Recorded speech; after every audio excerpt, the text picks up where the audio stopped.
नारायण नारायण। सूर्य देव ने देवराज इंद्र को भगवान विष्णु के पास जाने का परामर्श तो दे दिया, किंतु क्या श्री हरि विष्णु देवराज इंद्र की सहायता करेंगे? क्या अमर वरदानी सिंधु को भगवान विष्णु की सहायता से देवराज इंद्र पराजित कर पाएंगे? देवर्षि नारद। नारायण नारायण। प्रणाम मंगल मूर्ति। सत्य कहे देवर्षि, ये प्रश्न आप स्वयं से पूछ रहे थे अथवा परम देव श्री महागणेश से? अचानक आपके दर्शन पाकर मैं धन्य हुआ गौरीपुत्र गणेश। आप तो सदा माता पार्वती और पिता भोलेनाथ के पास कैलाश पर विराजमान रहते हैं, फिर आज आकाश भ्रमण पर।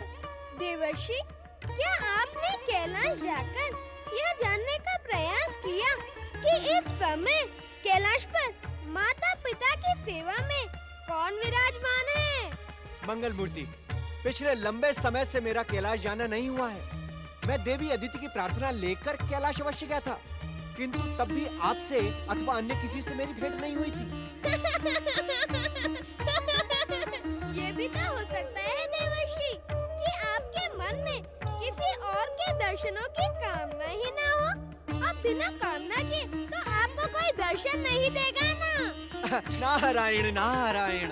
मैं जानता हूँ देवर्षि, आपके इस नारायण नारायण में हर संकेत छुपा रहता है, परंतु इस समय मैंने आपको किसी विशेष उद्देश्य से दर्शन दिए हैं। विशेष उद्देश्य से? वो क्या है मंगल मूर्ति? मेरे बताने के पहले ही वह उद्देश्य आपके सामने आ जाएगा देवर्षि। मैं तुम लोगों के साथ नहीं रहूंगी। तुमने मेरे साथ छल किया है। मैं इस कारागार में नहीं रहूंगी। मंगल मूर्ति, किंतु ये तो दैत्य माता दिति की पुकार है। ऐसा प्रतीत होता है कि किसी बात से रुष्ट होकर दैत्य माता दिति का क्रोध जाग गया है। वे तो हर बात से रुष्ट होती हैं देवर्षि। मैं तुम लोगों के साथ नहीं रहूंगी। किंतु ये स्वर तो तारकासुर के पुत्र तारकाक्ष की स्वर्णपुरी से आ रहा है। क्या दैत्य माता दिति स्वर्णपुरी पहुंच गई? हाँ देवर्षि, दैत्य गुरु शुक्राचार्य का परामर्श मिलते ही तारक पुत्र उन्हें अपने साथ ले गए। नारायण नारायण। अब तो इस संसार में दैत्य माता दिति का क्रोध ही प्रभावी हो जाएगा। नारायण नारायण। तुम लोगों ने मेरे साथ छल किया है। मैं इस कारागार में कदापि नहीं रहूंगी। मेरी बात सुने दैत्य माता। नहीं, मैं तुम लोगों की कोई बात नहीं सुन सकती। एक क्षण भी यहाँ नहीं रुक सकती। यदि मुझे रोकने का प्रयास किया तो परिणाम तुम सबके हित में नहीं होगा।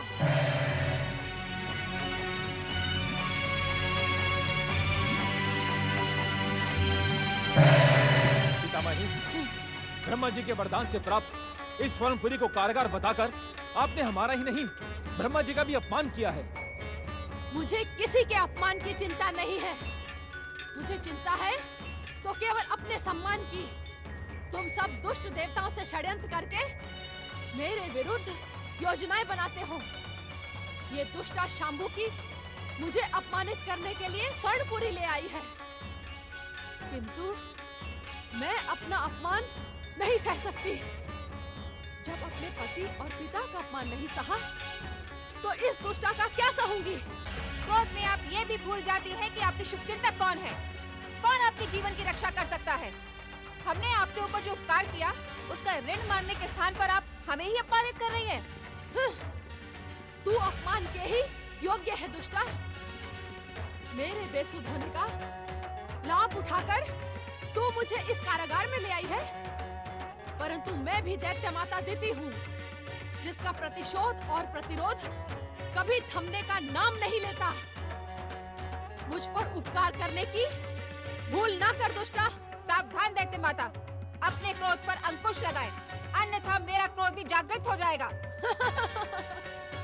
तेरे क्रोध के जागृत होने से एक दिन के पर भी प्रभाव नहीं पड़ेगा, परंतु मेरे क्रोध से इस संसार में भूकंप आ जाएगा।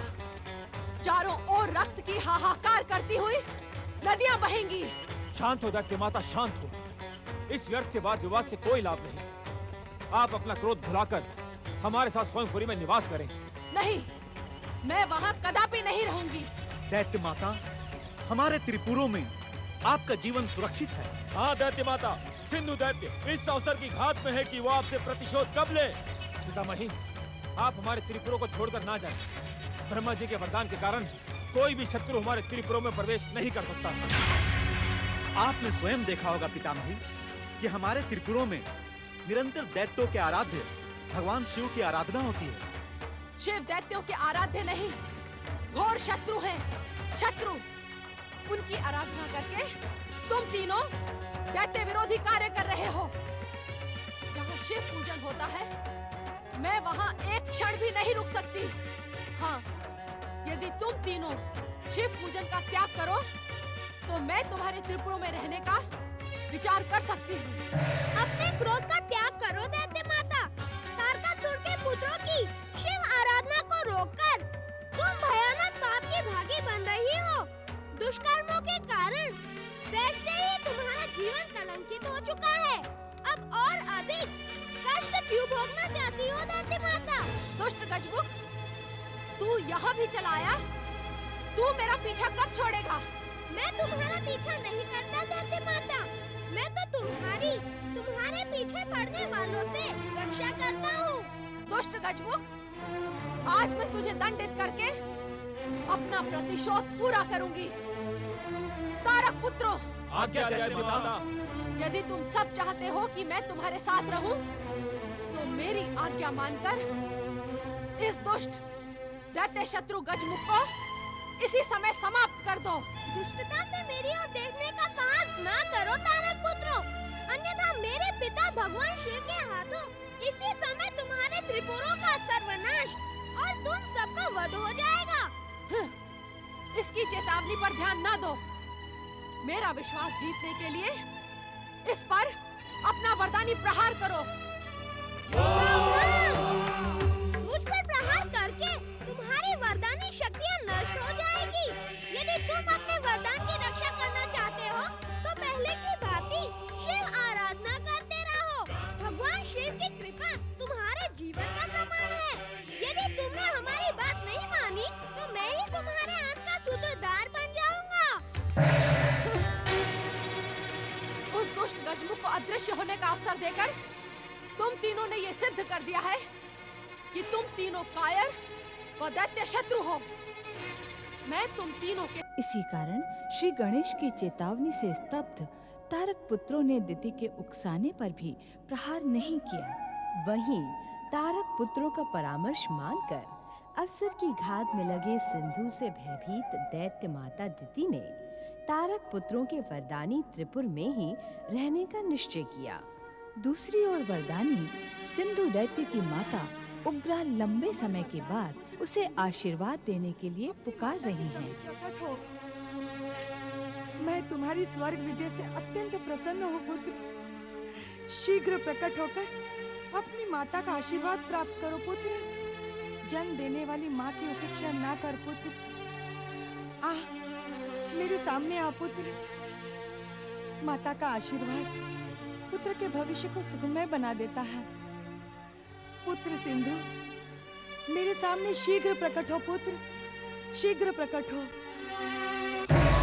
तुम मेरी माता हो, इस पर तो किसी को भी संदेह नहीं, परंतु इस समय तुमने स्वर्ग सम्राट सिंधु को पुकार कर यह सिद्ध कर दिया कि तुम्हारे भीतर माता के योग्य हृदय नहीं है।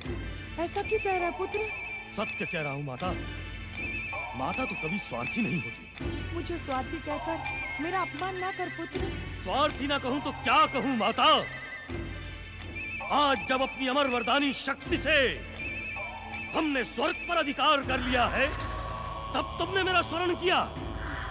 उस समय तुम कहाँ थी जब मयूरेश्वर श्री गणेश के प्रहार से मैं अचेत होकर समुद्र तल में पड़ा था? मुझे तुम्हारे अचेत और आहत होने का कोई समाचार नहीं मिला पुत्र। और स्वर्ग विजय का समाचार मिल गया? तुम धन्य हो माता, और धन्य है तुम्हारी ममता।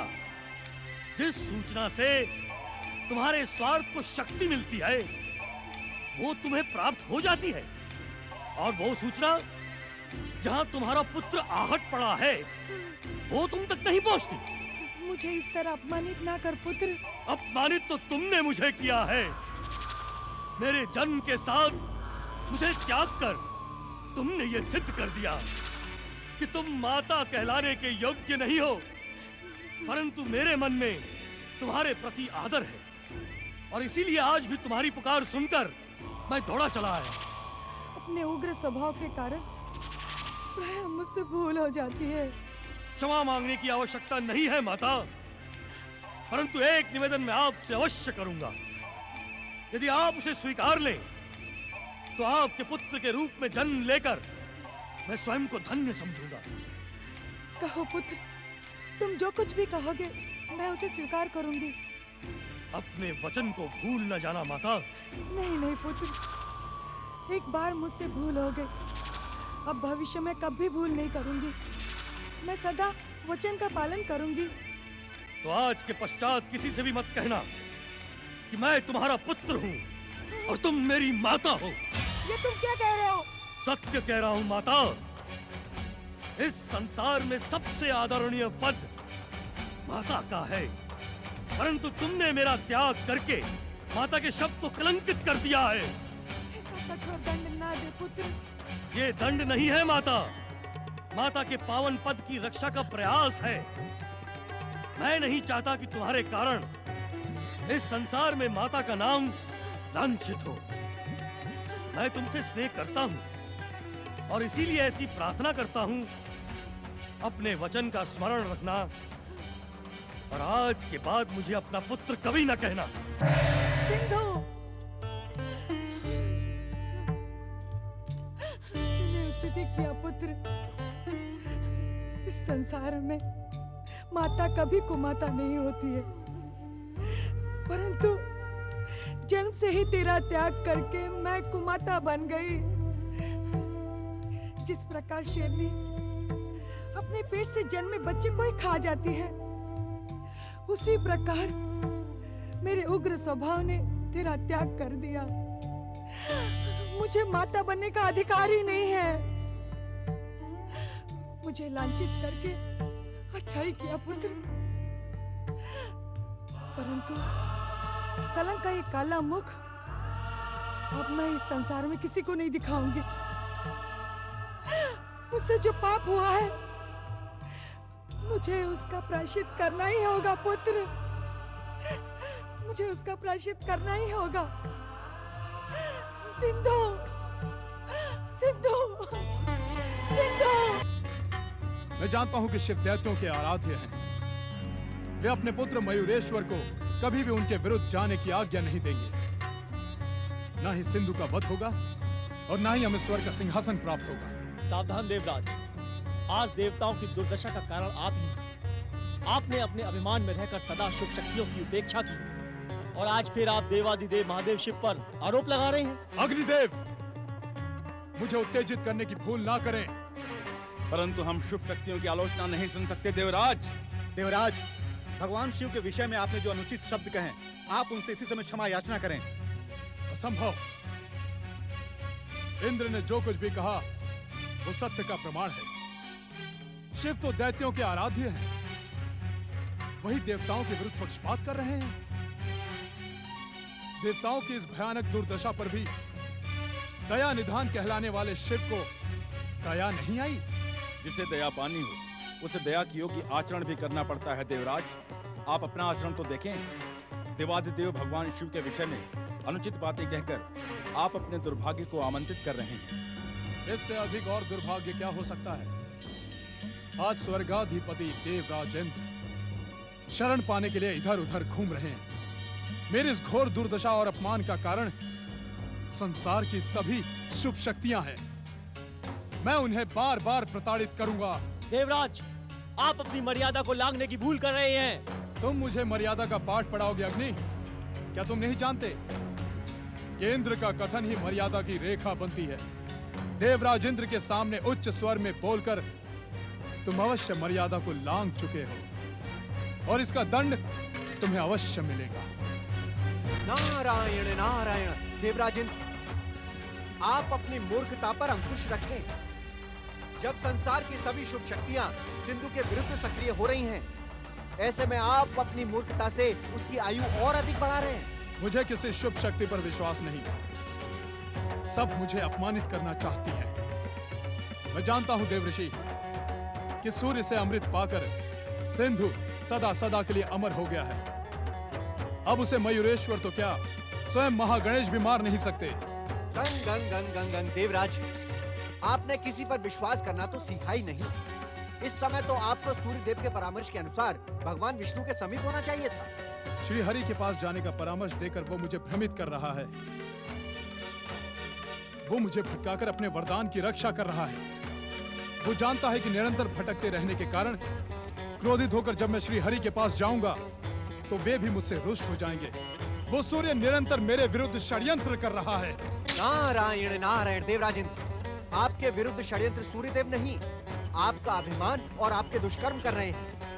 आप सच्चे हृदय से जिस किसी के भी पास जाएंगे, आपको उसकी कृपा का प्रसाद अवश्य प्राप्त होगा। अब मुझे किसी पर आस्था नहीं रही, किसी पर विश्वास नहीं रहा। तब तो आपकी सहायता कोई भी नहीं कर सकता देवराज। आपने अपने मिथ्या वचनों के कारण दिव्य लोकों में जाने की शक्ति खो दी है। अब आप वैकुंठ लोक, कैलाश अथवा ब्रह्मलोक में प्रवेश नहीं कर सकते। ये आप क्या कह रहे हैं देवऋषि? नारायण नारायण देवराजेंद्र, मैं सत्य कह रहा हूँ। यदि शुभ शक्तियों की उपेक्षा के पश्चात भी आपके भीतर दिव्य लोकों में जाने की शक्ति बची रही, तो इस संसार में शुभ शक्तियों की उपेक्षा की परंपरा जन्म ले लेगी। आपको अपने दुस्साहस का इतना दंड तो अवश्य मिलना चाहिए। नारायण नारायण।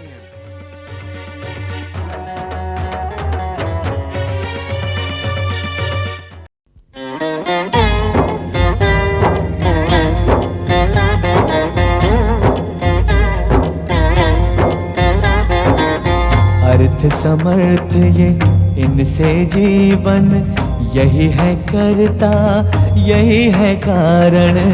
अर्थ समर्थ ये इनसे जीवन, यही है करता यही है कारण। सारे जगत के भाग्य विधाता, दुख हरता ये है सुखदाता।